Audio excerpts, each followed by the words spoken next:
나 가진 재물 없으나 나 남이 가진 지식 없으나 나 남에게 있는 건강 있지 않으나 나 남이 없는 것 있으니 나 가진 재물 없으나 나 남이 가진 지식 9월 11일 주일 예배 하나님께 올려드립니다.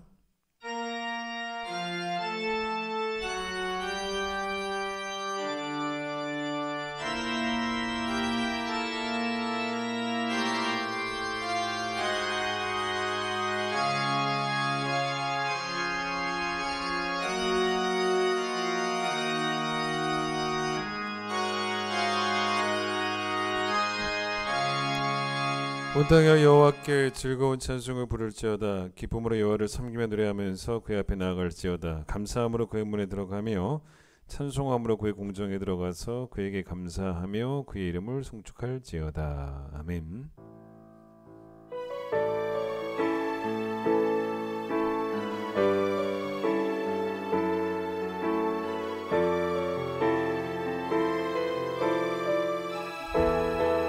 모든 영광과 존귀와 능력 받으소서 받으소서. 영광과 존귀와 능력 받으소서 받으소서.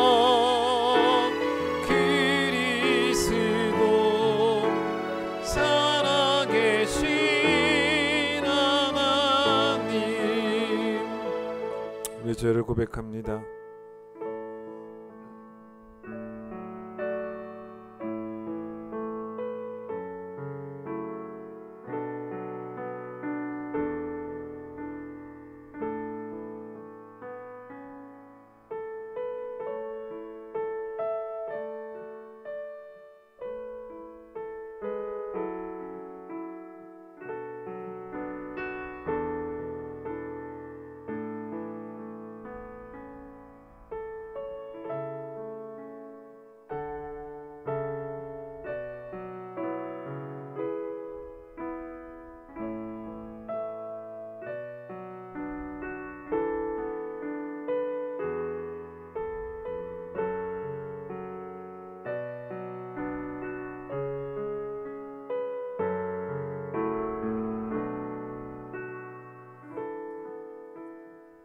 여호와는 긍휼이 많으시고 은혜로우시며 노하기를 더디하시고 인자하심이 풍부하시도다. 우리의 죄를 따라 우리를 처벌하지는 아니하시며 우리의 죄악을 따라 우리에게 그대로 갚지는 아니하셨으니 동이 서에서 먼 것 같이 우리의 죄가를 우리에게서 멀리 옮기셨느니라. 아멘. 신앙 고백합니다. 나는 전능하신 아버지 하나님 천지의 창조주를 믿습니다. 나는 그의 유일하신 아들 우리 주 예수 그리스도를 믿습니다. 그는 성령으로 잉태되어 동정녀 마리아에게서 나시고 본디오 빌라도에게 고난을 받아 십자가에 못 박혀 죽으시고 장사된 지 사흘 만에 죽은 자 가운데서 다시 살아나셨으며 하늘에 오르시어 전능하신 아버지 하나님 우편에 앉아 계시다가 거기로부터 살아있는 자와 죽은 자를 심판하러 오십니다.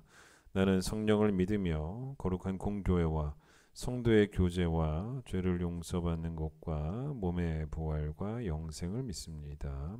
아멘. 310장.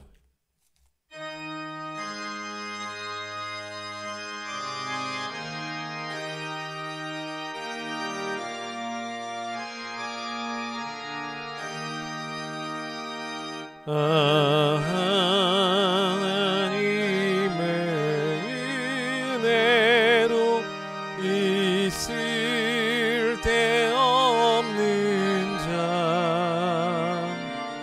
왜 구속하여 주는지 난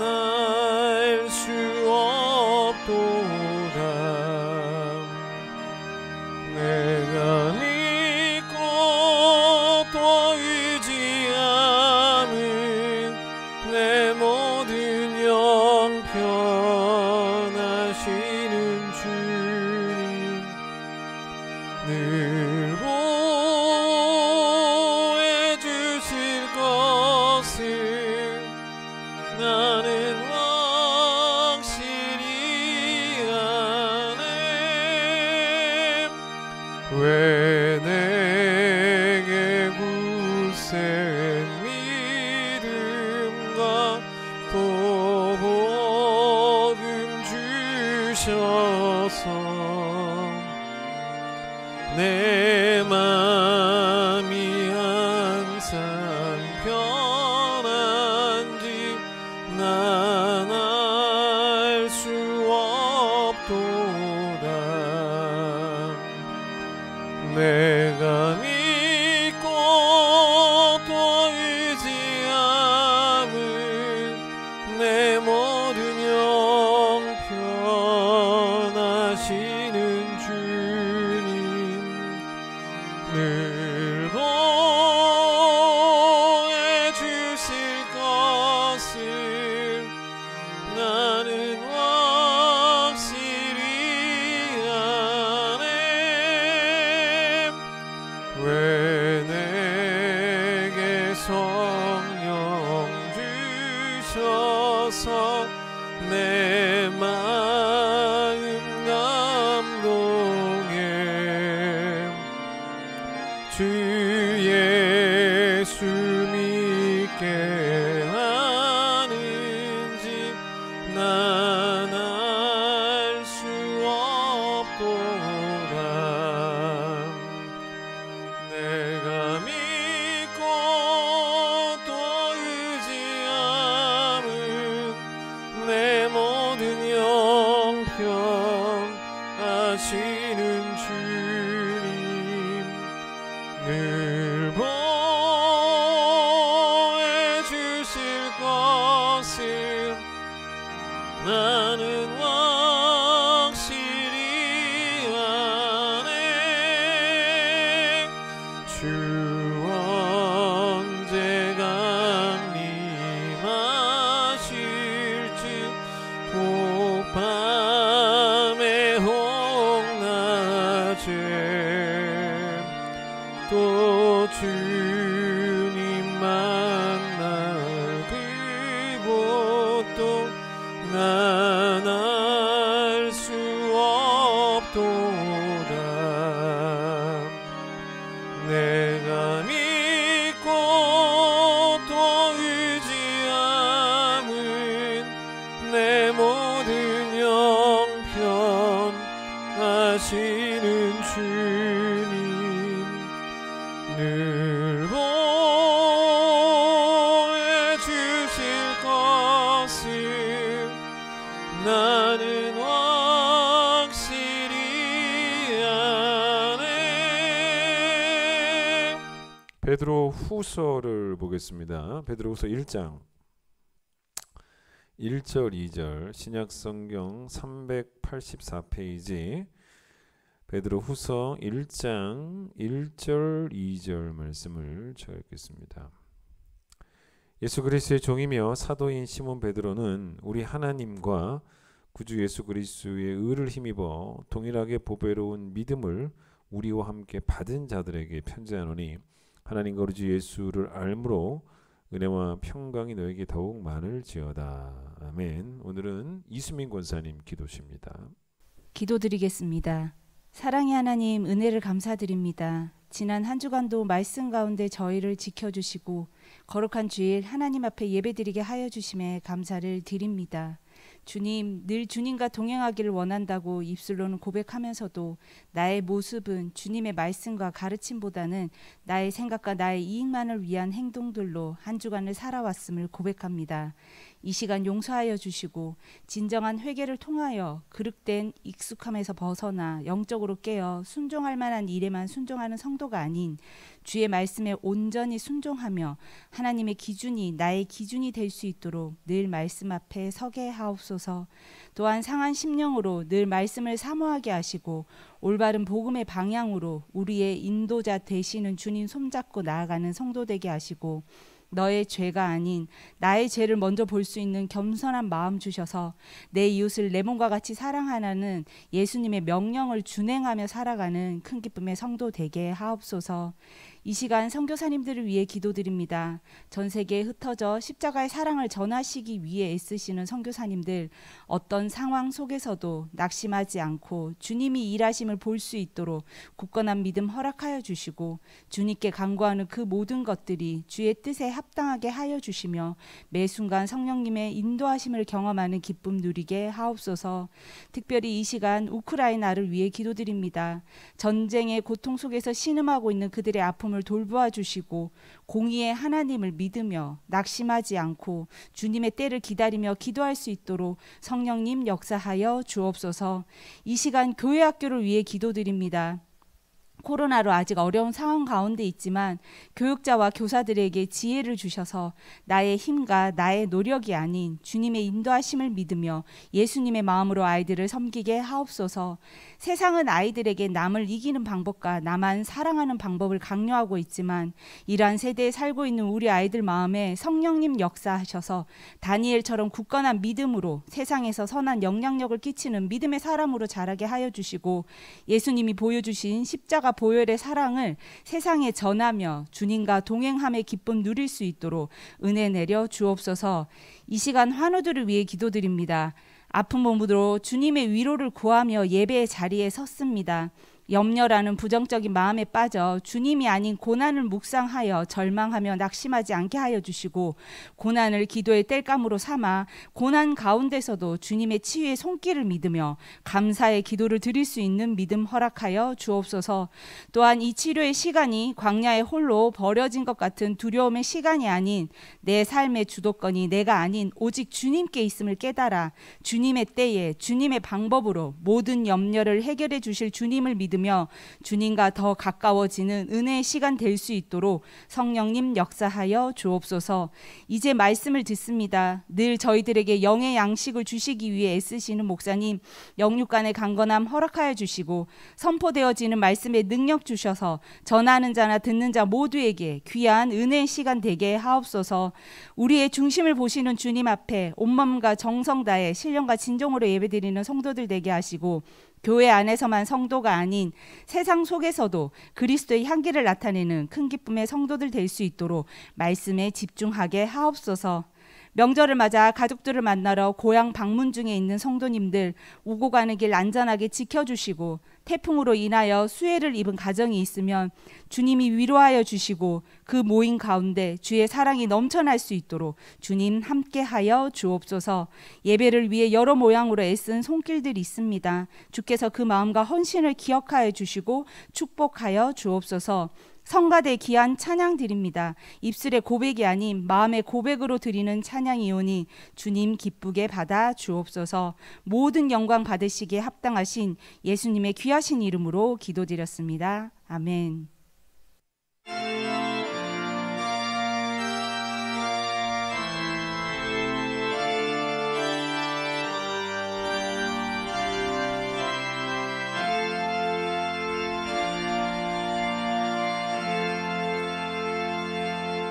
봉헌하겠습니다.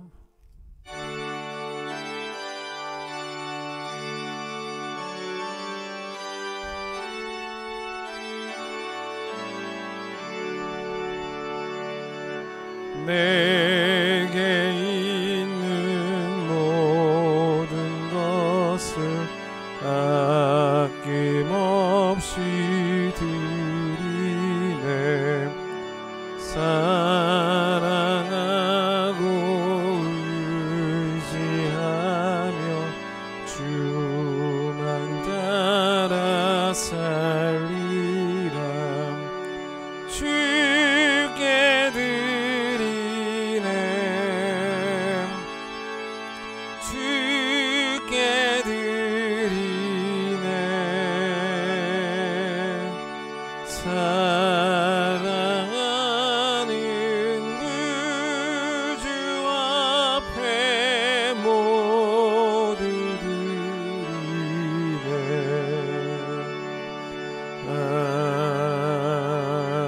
아멘. 하나님, 오늘 오늘 귀한 예배력하심을 감사합니다. 하나님의 높고 위대하심을 찬양하며 하나님을 높여드리는 귀한 예배 시간이 되기를 간절히 소망합니다.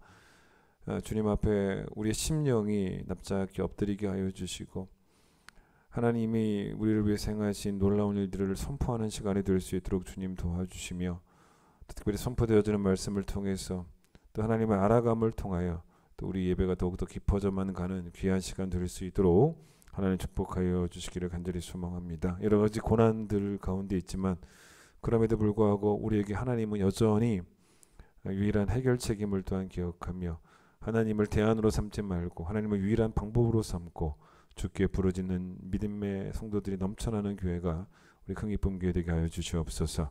온라인으로 헌금 드립니다. 10의 1 주의 것이기 때문에 내가 쓰지 않습니다. 구분합니다. 그것을 가지고 다른 곳에 사사롭게 사용되는 것 사용하는 것이 아니라 교회와 하나님 나라를 위해서 하나님께 먼저 바칩니다. 주님 받아주시기를 소망합니다. 주정헌금 받아주시고 선교와 구제를 위한 헌금 1,000번째 또 건축을 위한 헌금 모든 헌금 주께서 받아주시고 영광 받아주시기를 소망하며 예수님 이름으로 기도드립니다. 아멘. 9월 19일부터 23일까지 월요일부터 금요일까지 9월 특별 새벽 집회가 있습니다. 이제 이번 특별 새벽 집회부터는 온라인으로 하지 않습니다. 현장에서만 이제 할 예정입니다. 지난 우리 고난 주간 때 하지 못했던 주제를 가지고 산상수훈을 가지고 9월 19일 월요일부터 23일 금요일까지 본당에서 새벽 5시에 특세합니다. 2020년 신년 특세하고 난 다음에 못했습니다. 코로나가 터져서 계속 그 다음부터 온라인으로만 했기 때문에 3년 만에 현장에서 하는 특세입니다. 여러분 많이 참석해 주시기를 바랍니다. 찬양하겠습니다.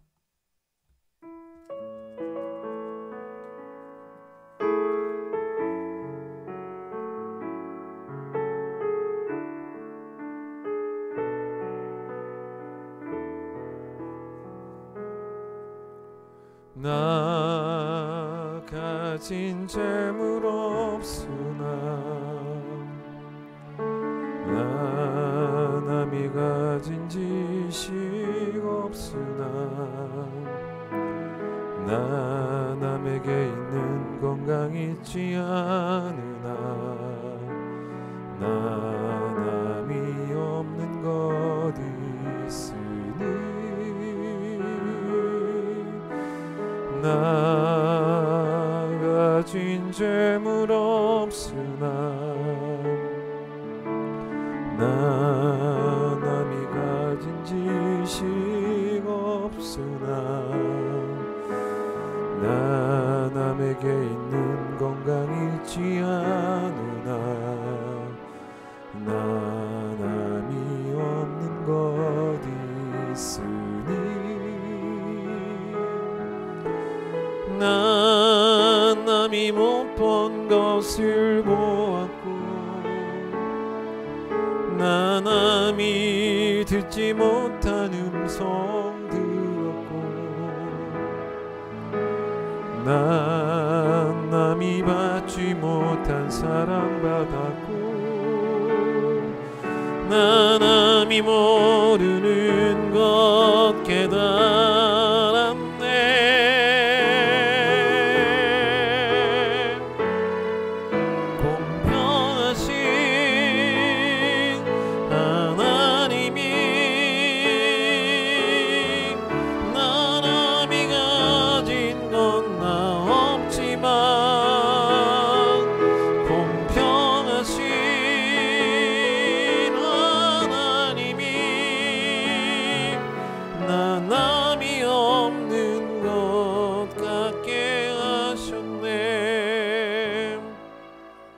기독교는 은혜의 종교죠.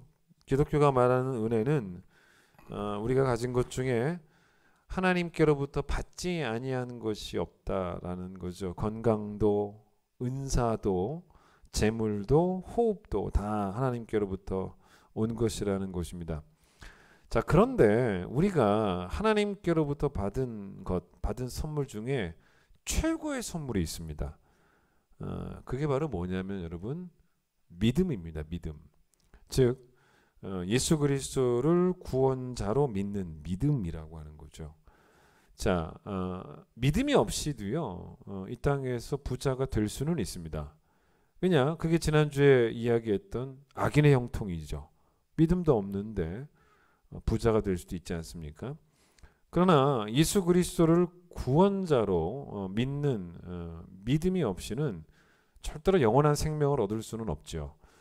그래서 기독교의 교리는 여러분 잘 알다시피 행위로 구원을 받는 게 아니라 믿음으로 구원을 받는데, 근데 우리의 구원에 우리가 기여할 수 있는 바는 전혀 없습니다.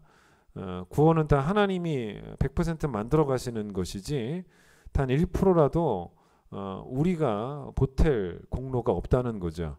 99%는 하나님의 은혜고 1% 정도는 우리의 공로로 될 수 있는 그 공로가 다른 게 아니고 내가 믿었다는 것, 이 정도. 내가 믿지 않았냐, 이런 말도 말하면 안 된다는 겁니다. 자, 세상 사람들은 믿음이 없어서 구원을 못 받는데 나는 그들과 달리 믿었지 않냐, 그러니 나는 구원을 받는 거 아니냐, 그러니 나도 한몫했다라고 말하면 안 되는 게, 하나님은 물론 우리가 믿었기 때문에 우리를 구원하신다라는 말도 틀린 말은 아니지만, 더 정확한 말은 뭐가 더 좋을 것 같냐면, 하나님은 우리를 구원하시려고 우리를 믿게 하셨다라고 말하는 게 더 정확하다는 것입니다. 그러니까 하나님은 우리에게 구원의 은혜를 주시기 위해서 먼저 뭘 주셨냐면 믿음의 은혜를 주셨다는 겁니다. 그러니까 믿으면 구원을 받는다. 이러면 뭔가 이러면 조건이 걸린 것 같지 않습니까? 믿어야지. 근데 그 믿음마저 하나님이 해주신 것이니 결국 우리의 구원은 다 100% 하나님의 일하심이었다는 거죠. 하나님의 은혜였고, 그러니 이제 우리는 하나님 앞에서 자랑할 것이 하나도 없는 거죠. 쉬운 예를 한번 들어보면 어떤 격식이 있는 파티가 있다고 생각해 보십시오. 이 파티에 들어가려면 뭐 어른이나 애들이나 할 것 없이 다 옷을 정장을 수트를 입고 뭐 들어가야 되는, 뭐 그런 정장을 입고 들어가야 되는 파티라고 생각해 보겠습니다.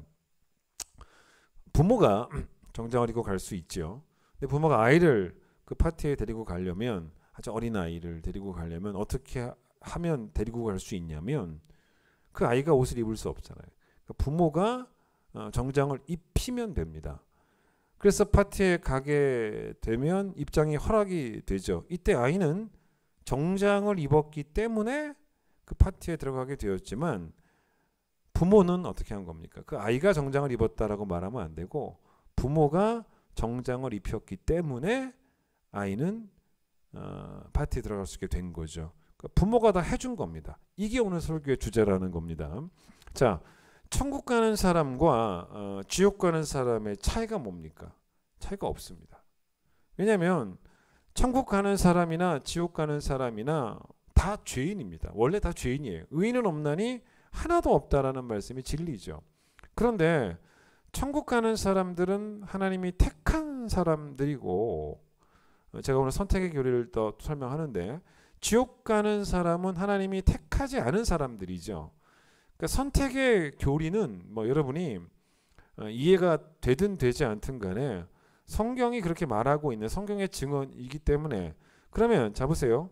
하나님이 선택하신 사람들을 하나님이 이왕 선택하셨으면 그냥 천국에 데리고 가면 될 것이지, 근데 하나님은 그렇게 하시지 않는다는 것입니다. 하나님은 우리의 구원을 그렇게 성취하시지 않고, 하나님이 창세부터 선택하신 사람들을 구원하시는 방법은, 먼저는 택함 받은 사람들의 죄를 대신해서 예수께서 십자가에 죽게 하신 대속, 그걸 하나님께서 방법으로 삼으셨다는 거죠.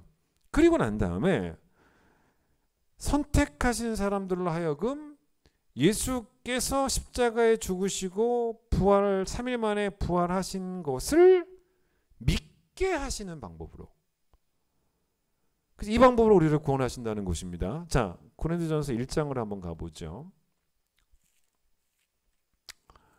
고린도전서 1장 264페이지를 잠깐 봐보세요. 여기도 그런 이야기가 나오는데 1장 21절 보세요. 하나님의 지혜에 있어서는 이 세상이 자기 지혜로 하나님을 알지 못하므로 하나님께서 전도에 미련한 곳으로 믿는 자들을 구원하시기를 기뻐하셨도다 라고 나오는데, 이 말씀의 의미가 뭡니까? 하나님은 우리로 하여금 믿게 하신다고 했죠. 근데 어떻게 믿게 하시냐면 전도를 받아서 믿게 하시는 방법을 통해서 우리를 구원하신다는 겁니다. 왜냐? 믿음은 들음에서 나니까 전도를 받아야죠. 그래서 예수님이 승천하시면서 제자들에게 땅끝까지 복음을 전하라는 명령을 주셨는데, 그래서 누구를 땅끝까지 가서 누구를 구원하라는 명령이냐면 택한 자들을 구원하라는 명령입니다. 근데 이제 유대인들이 자기 민족만 구원을 받는다고 믿었던 사람들이었기 때문에, 그러나 예수님은 유대인이었던 제자들에게 뭐라고 말씀하시냐면 너희는 가서 모든 민족을 제자로 삼으라고. 모든 민족이라고 말씀하셨죠.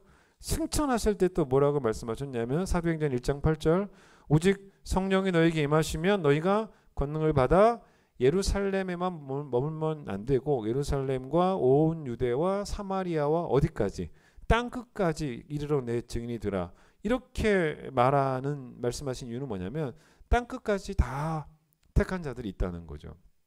그러니까 우리가 성경이 말하고 있는 것 외에는 더 말할 수도 없고 더 알 수도 없습니다. 우리가 성경 말고도 하나님의 생각을 알 수 있는 방법은 절대로 없어요. 그래서 단지 성경은 우리로 뭐라고 말씀하셨냐면 모든 민족한테 가라고, 땅 끝까지 가라고, 거기까지만 말씀하십니다. 그게 다예요. 그 말이 뭐냐면 모든 민족에 하나님의 택한 백성들은 다 있다는 거죠. 여러분, 그래서 해외 선교를 하는 선교사님들을 보면 우리가 잘 알지도 못하는 되게 낯선 나라, 그런 나라에까지 다 선교를 하러 가 계십니다. 왜냐?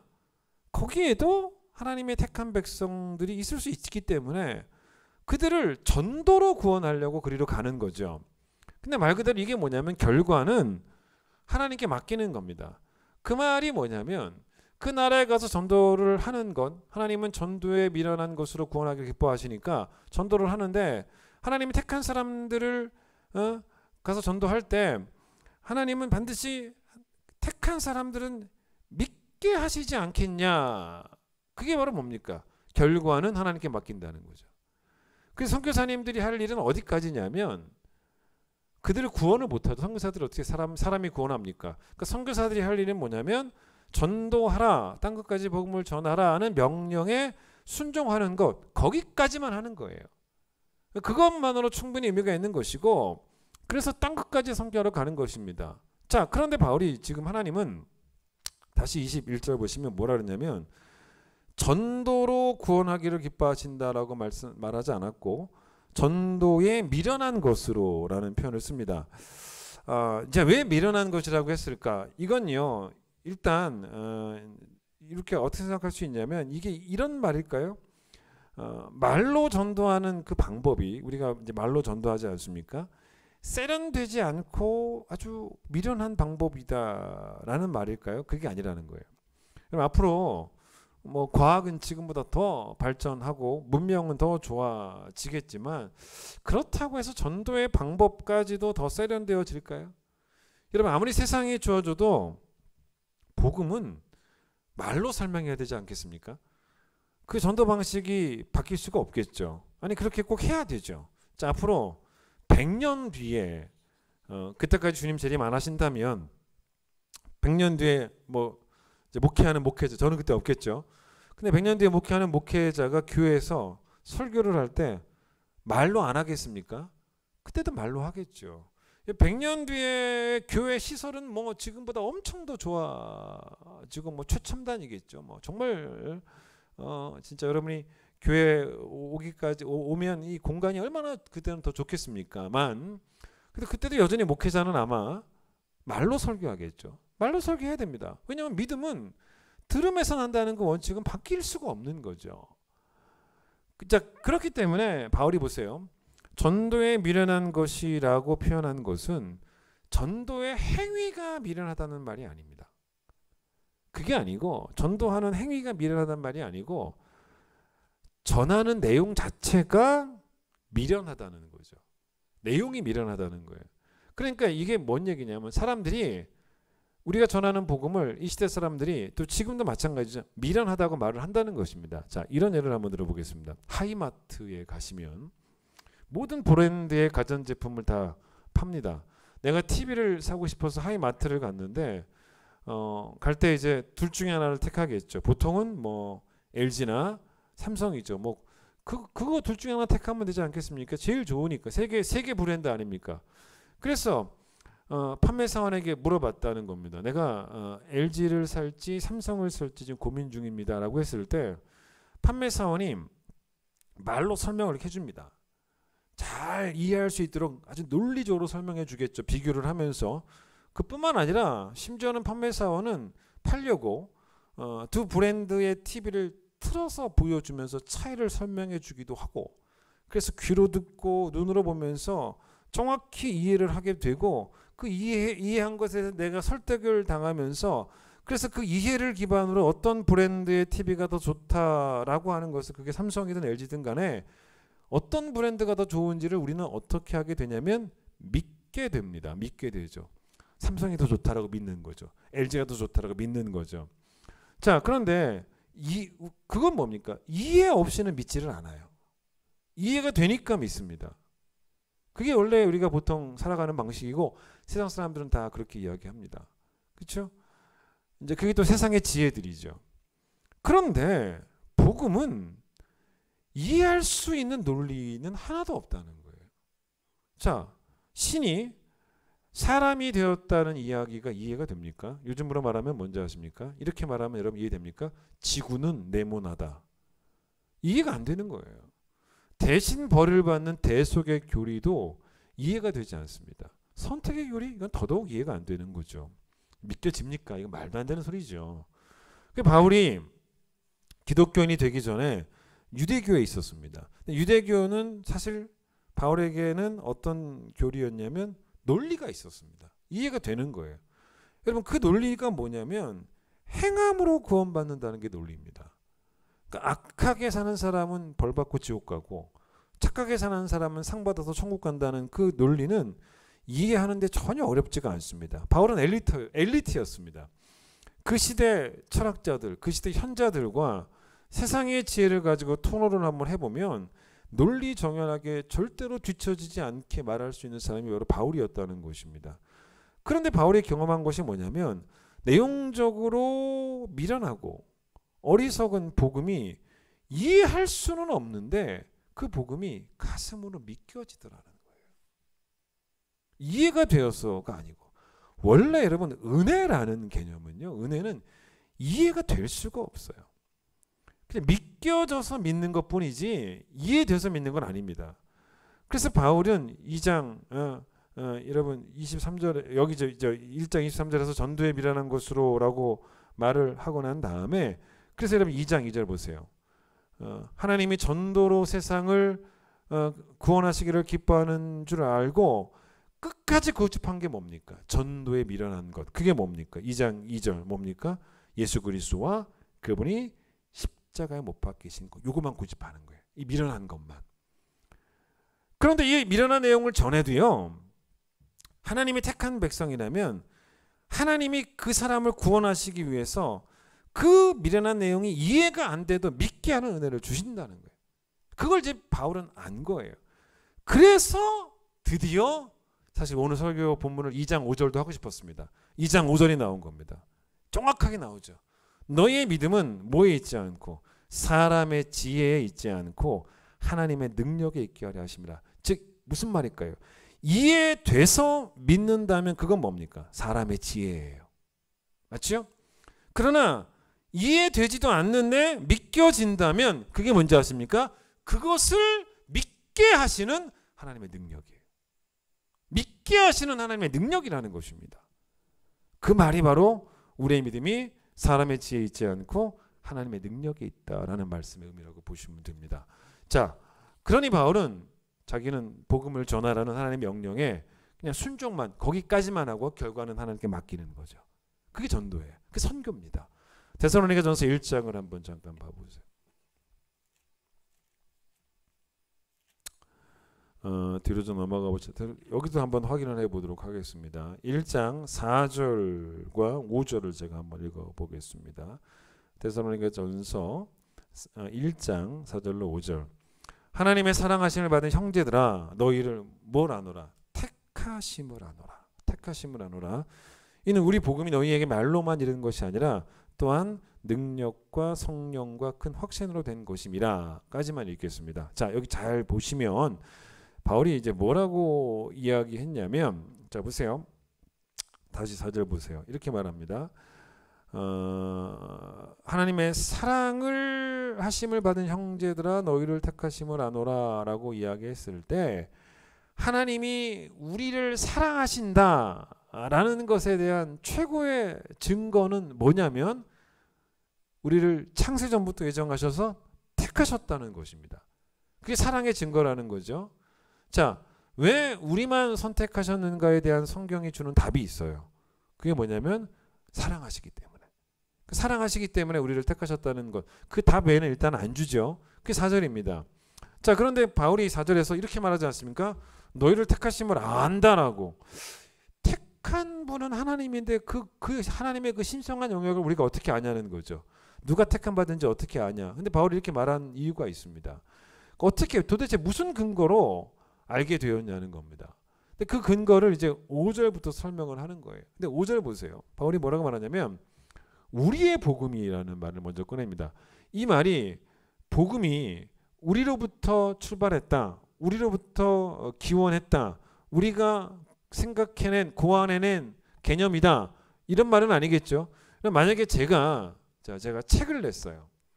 그럼 제 책이면 제가 말을 할 때 제 책이 우리의 책이 그러니까 저의 책이 이렇게 말하면 그 말은 뭡니까? 제가 책을 썼다는 말 아니겠습니까? 그런데 바울은 복음의 기원이 우리가 아닌 걸 알아요. 그래서 여기서는 물론 우리 복음이라고 했지만 2장 2절 보세요. 2장 2절 끝에 보시면 우리 복음이라고 안 하죠? 복음의 기원은 누구니까? 하나님이죠. 그래서 뭐라 그래요? 하나님의 복음이라고 그럽니다. 3장 2절 보세요. 우리 형제 곧 뭐라 그래요? 그리스도의 복음이라고 합니다. 복음은 하나님이 기원입니다. 하나님으로부터 기원하고 그리스도로부터 기원하기 때문에 그러면 다시 1장으로 가보세요. 그래서 복음은 우리가 고안해낸 우리의 생각이 아니고 하나님의 직접적인 계시임에도 불구하고 왜 우리의 복음이라고 말했냐면 간단한 이야기입니다. 바울과 동료들이 전했기 때문에 우리가 전했으니까 그냥 우리 복음이라고 말한 것 뿐입니다. 자, 그런데 복음을 어떻게 전했나? 말로 전하죠. 말로 전합니다. 전도는 말로 하잖아요. 근데 이 복음이 너희에게 말로만 이르는 것이 아니라 중간 건 생략하겠습니다. 말로만 이르는 것이 아니라 그 다음 보세요. 능력과 성령과 조금밖에 읽을게요. 제가 표현하고 싶은 거 큰 뭐로? 확신으로 되었다라는 표현. 말로만 이르는 게 아니라 확신으로 되었다. 조금 어렵습니다. 확신이 뭡니까? 확신은 큰 확신이니까 큰 믿음이죠. 뜨거운 믿음이라는 말입니다. 자, 그런데 이게 왜 어렵냐면 이 확신이 누구의 확신이냐는 거죠.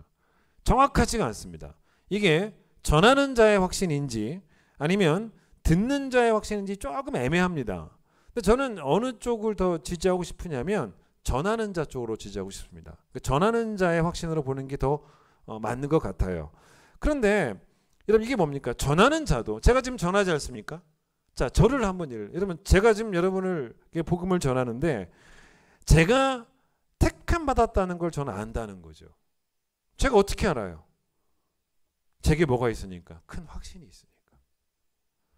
내게 확신이 있다는 건 제가 택함 받았다는 증거라는 거예요.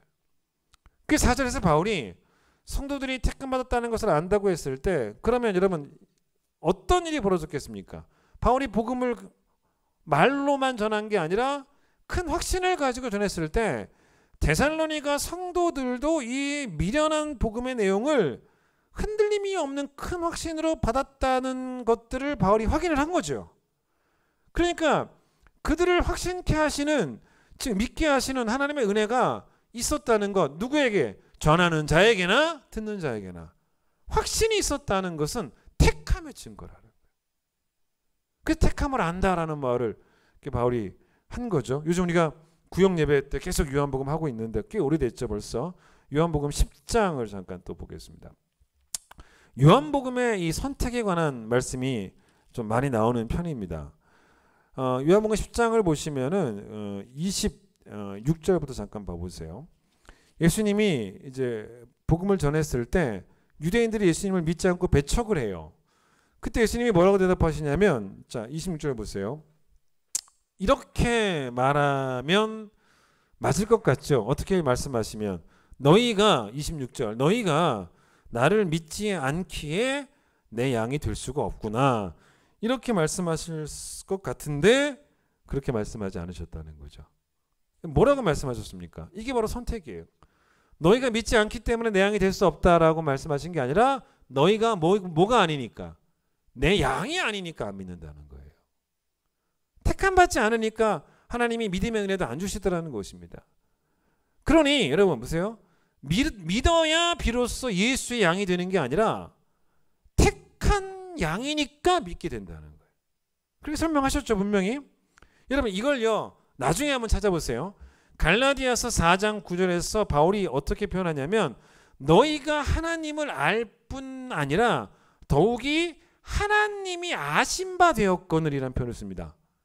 무슨 말일까? 우리가 하나님을 알아서 그래서 하나님이 우리를 알게 되시는 것이 아니라는 거예요.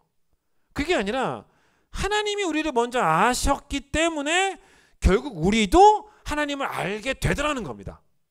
이게 선택의 교리예요, 여러분. 자, 그래서 여러분, 자 27절부터 29절을 제가 읽어보겠습니다. 내 양은 내 음성을 들으며 나는 그들을 알며 그들은 나를 따르느니라. 내가 그들에게 영생을 주노니 영원히 멸망하지 아니할 것이고 또 그들을 내 손에서 빼앗을 자가 없느니라. 그들을 주신 내 아버지는 만물보다 크심에 아무도 그들을 아버지의 손에서 빼앗을 수도 없느니라. 이런 말씀을 예수께서 이제 하셨다는 것입니다. 여러분, 자 이게 무슨 말이겠습니까? 내가 28절 그들에게 내 양들에게 영생을 줄 것인데 내 양을 내 손에서 빼앗아서 나의 선택을 취소시킬, 내 양을 내 손에서 빼앗아서 나의 구원을 막아낼 존재가 아무도 없다는 거죠. 29절은 내 양들을 내게 주신 하나님 아버지의 손에서도 내 양들을 빼앗을 자가 아무도 없다는 거죠. 자, 그러면서 29절 좀 다시 한번 보세요. 하나님을 설명합니다. 나에게 양들을 주신 그 하나님 택하여서 주신 그 하나님, 이들을 위해 십자가를 져라. 그렇게 양들을 택하셔서 주신 그 하나님은 어떤 하나님이냐면 만물보다 크신 하나님이라고 표현했죠. 그래서 보세요. 그들을 주신 내 아버지는 만물보다 크시기 때문에 뺏을 수가 없다라는 표현이 나오는데 여러분 그냥 그대로 여러분 이해하시는 대로입니다. 그러니까 하나님이 만물보다 크시다는 말은 하나님이 위대하시다는 거예요. 위대하신 하나님으로부터 택한 백성을 뺏을 사람이 뺏을 자가 아무도 없다는 거죠. 맞죠? 근데 여러분 주를 보세요. 주를 같이 보면 더 좋습니다. 주는 뭐라고 하냐면 어떤 사본에 이렇게 쓰였다 그러죠. 뭐라 그럽니까? 내 아버지께서 내게 주신 것이 만물보다 크매라고 말하지 않습니까? 그럼 예수님께서 내 아버지께서 내게 주신 것 누굽니까? 내 양이죠. 택함 받은 사람들이죠. 이 말은 뭡니까? 택함 받은 사람은 만물보다 귀하다는 거죠. 맞죠? 그러니까 이게 무슨 말입니까? 하나님이 택하셔서 예수님께 주신 사람들은 만물보다 귀하다는 거죠. 그러니까 사랑하신다는 소리 아니겠습니까? 29절 해석을 그러면 이제 어떻게 해석을 할 수 있습니까? 둘 다 되는 거예요. 우리를 택하신 하나님이 위대하시다는 것 맞죠? 그렇게 해석할 수도 있고 아니면 주에 나온 것처럼 하나님이 택하신 우리가 참 귀한 존재라는 것. 어떤 해석을 하든지 간에 다 의미는 통합니다. 그래서 그 택한 백성들을 예수께서 붙잡고 계시고 하나님이 붙잡고 계시니까 아무도 뺏을 수가 없다. 그게 바로 이게 선택의 교리라는 거죠. 맞죠? 자, 그러면 잘 보세요.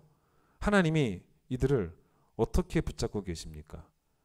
우리의 믿음을 보호하시는 거예요. 우리의 믿음을 보호하시는 방법으로 우리를 붙잡고 계시는 것입니다. 그러니까 우리의 믿음을 지켜주시는 거죠. 자, 성도라는 말의 의미가 뭔지를 알 필요가 있습니다. 성도는 하나님이 건강을 보호해 주셔서 절대로 건강을 잃지 않는 사람이 아닙니다.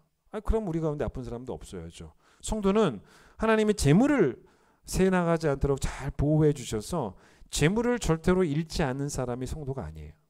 성도는 하나님이 재물을 보호해 주셔서 재물을 잃지 않고 건강을 보호해 주셔서 그게 아니고, 성도는 하나님이 우리의 믿음을 보호하여 주셔서 목에 칼이 들어와도 주는 그리스도시요 살아계신 하나님의 아들입니다라는 그 신앙의 고백을 뺏기지 않는 사람입니다. 그게 성도예요. 여러분, 제가 이제 처음 했던 말을 한번 다시, 처음 시작에 뭐라고 말씀드렸냐면, 우리가 하나님께 받은 선물 중에 최고의 선물은 믿음이라 그랬습니다. 예수 그리스도를 믿는 믿음을 선물로 받았다. 근데 이 믿음을 성경은 뭐라고 하냐면, 조금 이따 이제 본문을 찾아보겠지만 보배라고 말합니다. 보배, 믿음을 보배. 성경의 보배라고 표현을 해요. 보배나 보물이나 같은 의미죠. 자, 부모에게 보배가 뭡니까? 자식이죠. 여러분, 이번에 며칠 전에 포항 아파트 지하 주차장 태풍권으로 인해서 여럿이 죽었습니다. 얼마나 안타깝든지요. 근데 거기에 보면 그 부모를 잃은 자식도 있고 자식을 잃은 부모도 있지 않습니까?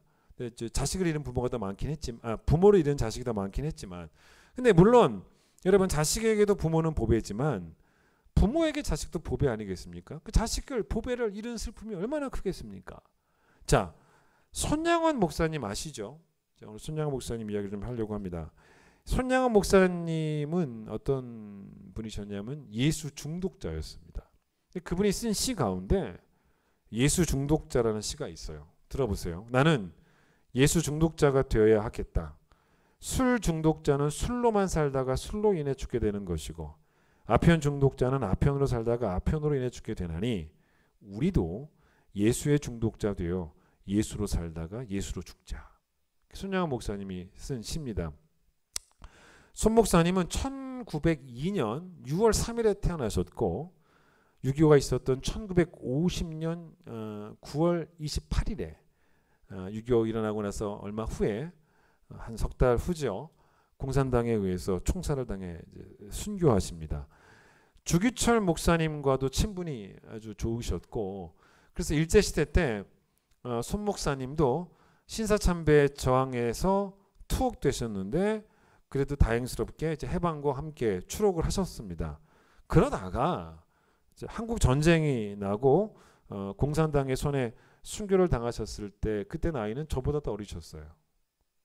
근데 여러분, 여수에 가면 애양원이라는 그 애양원 교회가 있고, 애양원이, 근데 이 애양원이 어디냐면 나병 환자 수용소였죠.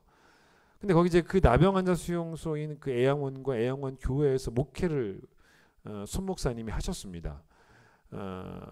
그런데 순교하시기 직전에, 그러니까 1950년 직전에 어떤 일이 있었냐면, 1948년 10월 21일에 여수 반란으로 그 당시 공산주의자였던 안재선이라는 사람에 의해서 두 아들, 동인과 동신이라고 하는 두 아들이 죽게 됩니다.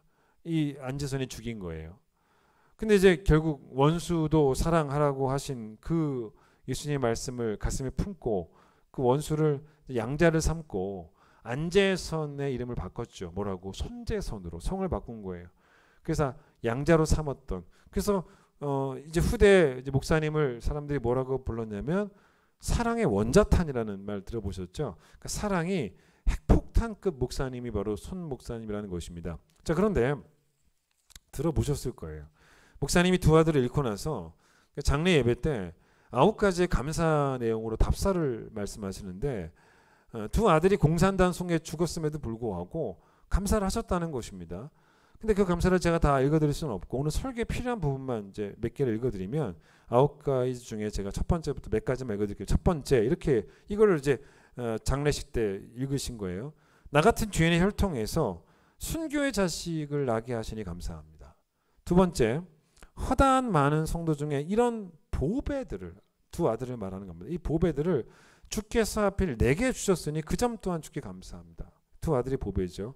다섯 번째, 예수 믿다가 누워 죽는 것도 큰 복이라 하거늘 하물며 전도하다 순교 당함이리요 하나님 감사합니다. 여섯 번째, 미국 유학 가려고 준비하던 내 아들 미국보다 더 좋은 천국 갔으니 내 마음 안심되어 하나님께 감사합니다.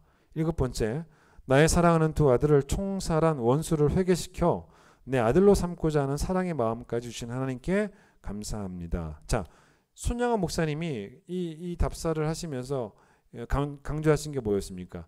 아버지는 두 아들이라고 하는 보배를 잃었다는 거예요.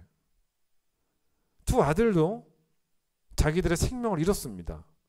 근데 뭘 감사해야 되냐는 것입니다. 두 아들이 죽었지만 두 아들이 죽을 때까지 예수를 구원자로 믿는 그 믿음, 그 보배를 잃지 않았다는 거죠. 두 아들이. 그래서 이제 이 두 아들이 순교를 했지만 보배를 잃지 않고 순교를 했으니까 하나님이 구원하셔서 그 믿음으로 미국보다 더 좋은 천국에 들어가게 하실 것이니 감사하다는 것입니다. 또 목사님도 아들이라고 하는 보배를 잃었지만 그것도 한 아들이 아니라 두 아들을 잃지 않았습니까? 목사님조차도 그 심한 아픔 가운데서 예수를 믿는 믿음이라고 하는 보배를 잃지 않았기 때문에 9가지씩이나 감사를 할 수 있었던 거죠. 여러분 지금도 여수에 가면 애영원 교회가 있고 거기에 가면 손양원 목사님 기념관이 있습니다. 근데 거기에 이 기념관에 전시되어 있는 것 제가 하나를 오늘 보여드리겠습니다. 뭐가 전시되어 있냐 바로 요거예요. 화면에 보이시죠? 이게 바로 뭐냐면 손양원 목사님이 두 아들의 장례를 끝마치고 나서 감사헌금을 낸 감사헌금 봉투가 남아 있어요. 이게 그 애양원에 전시가 되어 있습니다. 그 손양원 목사님 기념관에. 근데 뭘 감사했겠습니까? 어떤 누구도 이 두 아들을 뭘 감사하신 거예요? 예수 그리스도의 손에서 뺏을 수 없었음을, 하나님의 손에서 뺏을 수 없었음을, 이 두 아들이 끝까지 예수 믿었다는 것을, 두 아들이 택한 주의 백성이었기 때문에 마지막까지 천국에 대한 확신을 가지고 세상이 어리석다라고 하는 그 복음을, 그 똑똑한 아이들이 오히려 그걸 자랑하고 기뻐하면서 죽을 수 있었기 때문에 그 두 아들을 예수 믿게 하신 그 은혜가 너무 감사해서 감사헌금을 냈었단 말입니다.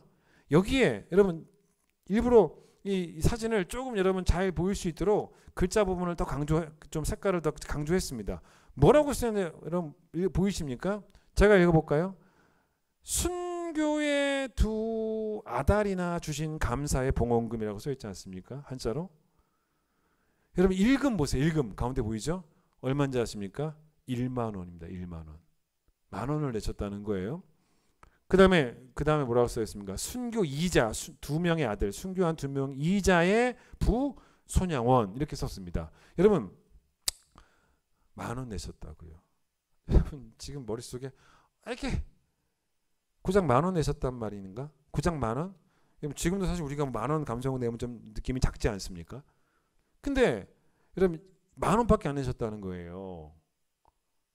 70년 전입니다. 여러분 70년 전에 10,000원의 가치가 얼마인지 아십니까? 계산이 안 되시죠?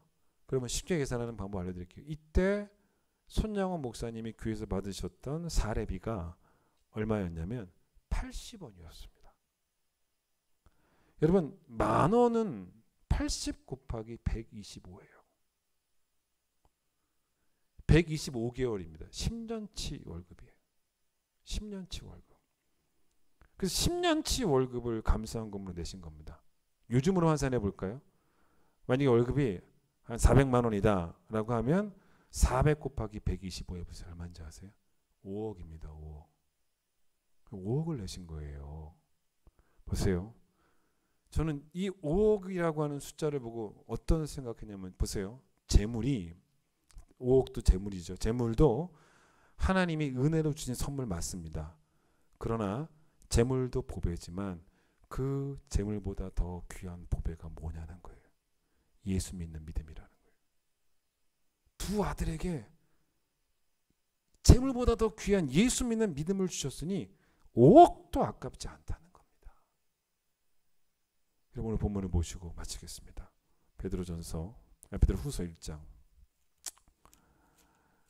여기에 그 이야기가 그대로 나오죠. 베드로후서 1장을 잘 보세요.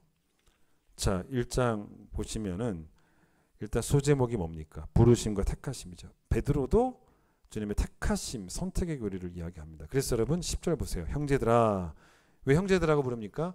불신자들에게 보낸 편지가 아닙니다. 신자들에게 보낸 편지입니다. 그래서 형제들아 구원받아 하나님으로부터 하나님의 자녀가 되는 특권을 받았으니 다 함께 자녀가 되었으니 형제들아라고 부르는 거죠. 그리고 베드로가 이 본문에서 10절 중간에 뭐라고 합니까? 부르심과 택하심이란 말 하지 않습니까? 베드로도 선택의 교리를 말하고 있는 거예요. 1절 보세요. 이 1절이 이 편지의 수신자 성도들이죠. 뭐라고 말합니까? 중간에 보세요. 동일하게 보배로운 믿음이라고 하지 않습니까? 그러니까 뭐라고 말합니까? 믿음이 보배라는 것입니다. 근데 이 수신자를 베드로가 뭐라 그래요? 보배로운 믿음을 가진 자들에게 편지한다라고 말해도 되는데 그렇게 말하지 않습니다. 그러면 약간 어떤 느낌일 수도 있냐면 그들이 노력하고 애를 써서 드디어 믿음을 가지게 되었다라고 생각할 수도 있지 않습니까? 그래서 베드로는 그렇게 말 안 해요. 뭐라고 말합니까? 믿음을 가진 자라고 말하지 않고 믿음을 하나님께 뭐한 자들입니까? 받은 자들이랍니다. 받은 자들. 믿음이라고 하는 보배를 하나님께 은혜의 선물로 받은 자들, 하나님이 믿게 하신 자들. 여러분, 그러니 우리가 할 수 있는 고백은 어떤 고백밖에 없는지 아십니까? 찬송가 310장. 왜 내게 성령 주셔서 내 마음을 감동해 주시고 주 예수 믿게 하는지 난 알 수가 없습니다. 왜 내게 굳센 믿음과 또 복음을 주셔서, 누가? 하나님이 복음도 주시고 믿음도 주셔서 내 마음이 항상 이렇게 편한지 난 알 수가 없습니다. 여러분, 이 고백 외에는 할 수 있는 고백이 없는 거예요. 무슨 말이냐? 세상이 어리석다라고 말하는 이 복음의 진리가 왜 내게는 믿겨지는지 나는 그 신비를 알 수가 없다는 거예요. 왜요? 은혜는 설명이 안 되는 거예요.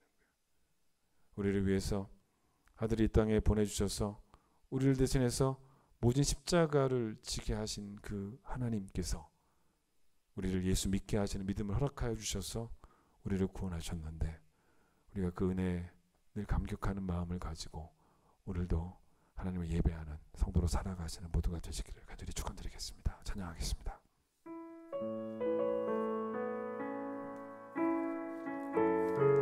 송 목사님의 그 감사원금은 의미하는 바가 있어요.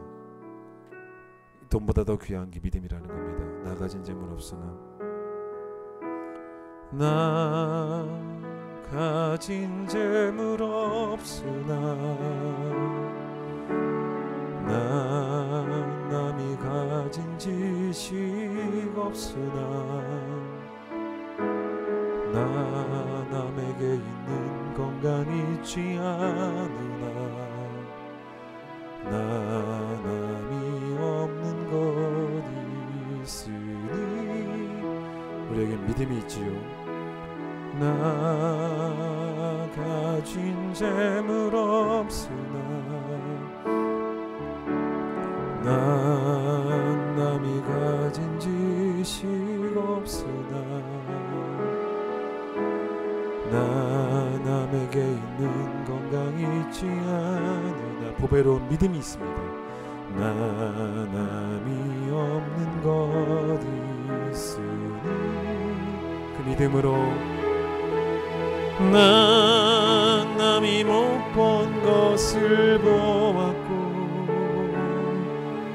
나 남이 듣지 못한 음성 들었고 나 남이 받지 못한 사랑 받았고 나 남이 모르는 것 깨달았네.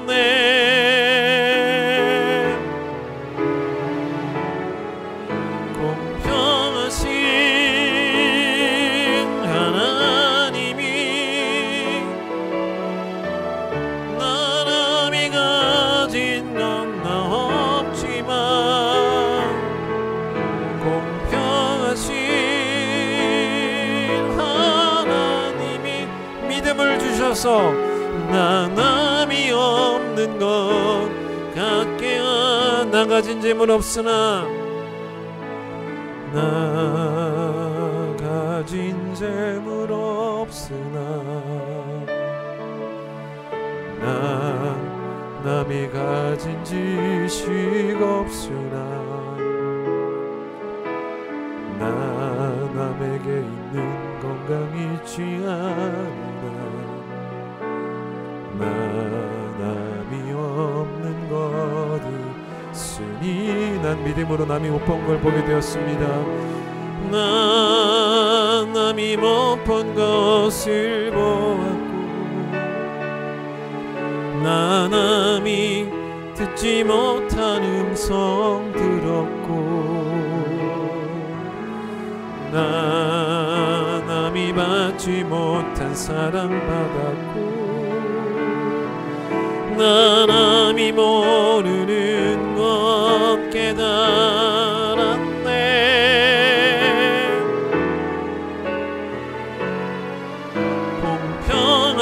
공평하신 하나님이 나 남이 가진 건 나 없지만 공평하신 하나님이 나 남이 없는 것 공평하신 하나님이 공평하신 하나님이 공평하신 하나님이 나 남이 가진 건 나 없지만 공평하신 하나님이 나 남이 없는 것 같게 하셨네. 우리를 사랑하셔서 우리를 택하셨고 우리를 부르셨고 또 우리로 하여금 구원받도록 예수 믿는 믿음 우리에게 허락해 주셨고 믿음 주셨고 감동 감화하심을 주셨고 또 천국 갈 수 있도록 그 믿음을 은혜로 보호하시는 하나님 얼마나 감사한지 모릅니다. 세상에 알 수 없는 것들을 내가 보게 되고 알게 되고 비록 십자가의 도가 세상의 지혜와 비교해보면 미련하게 보일지도 모르겠지만 그것이 하나님의 지혜와 하나님의 능력으로 믿겨지는 은혜를 허락하신 것 너무 또한 감사합니다. 우리 모든 성도들 오늘 주신 말씀을 잘 기억하며 하나님께서 내게 주신 그 믿음의 복이 얼마나 귀한지를 알며 평생 그 믿음을 주신 하나님을 예배하는 예수의 사람, 성령의 사람, 또 진리의 사람들로 살아갈 수 있도록 우리를 축복하여 주시옵소서. 이제 내시 놀라우신 은혜와 하나님의 사랑과 성령의 역사하심과 교통하심이 믿음을 하나님께 보배로 받은 그 은혜에 감사하며 늘 하나님을 예배하는 삶을 살기 원하는 모든 성도들 위해 함께하여 주시기를 간절히 축원하옵나이다. 아멘.